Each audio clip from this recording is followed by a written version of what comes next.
नमस्कार दोस्तों, मेरा नाम है राजीव पांडे और आप देख रहे हैं भोजपुरी प्लेनेट। पिछले कुछ वक्त से मेरी तबीयत खराब थी, जिसकी वजह से कोई वीडियो नहीं आ रही थी, लेकिन अब वीडियो फिर से आना स्टार्ट हो गया है। आज की इस वीडियो में हम बात करने वाले हैं खेसारी लाल यादव के स्टारडम के बारे में। खेसारी लाल यादव का स्टारडम अब लग रहा है कि धीरे धीरे खत्म होने वाला है। अब हम ऐसा क्यों कह रहे हैं?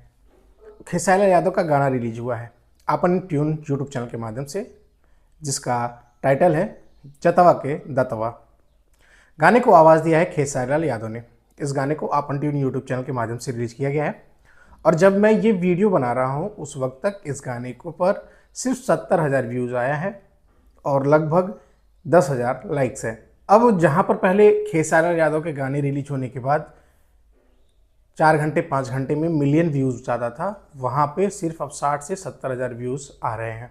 अब हम क्या कह सकते हैं इससे? क्या खेसारी लाल यादव के गाने अच्छे नहीं आ रहे हैं, वीडियो क्वालिटी गाने की अच्छी नहीं है, या फिर म्यूज़िक अच्छा नहीं है?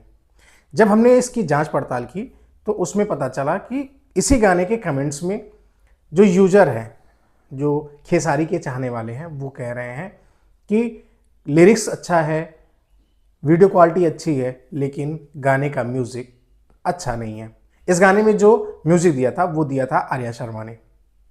लोग बोल रहे हैं कि खेसारी लाल यादव अपने गानों में आर्या शर्मा की म्यूज़िक ना लें, क्योंकि आर्या शर्मा के जितने भी म्यूज़िक बने हैं वो गाने हिट इस समय नहीं हो रहे हैं। पहले तो खेसारी लाल यादव के गाने में जब आर्या शर्मा का म्यूज़िक आता था तो धमाका खूब होता था, लेकिन हाल ही फिलहाल के दिनों में जितने भी आर्या शर्मा के गाने में म्यूज़िक दिया है खेसारी लाल यादव के गाने में, वो गाने हिट नहीं हुए हैं। अब आप लोग बताइए, क्या म्यूज़िक की वजह से ये गाना गड़बड़ हुआ है, या फिर खेसारी लाल यादव का स्टारडम अब घट रहा है जिसकी वजह से चीज़ें गड़बड़ हो रही हैं?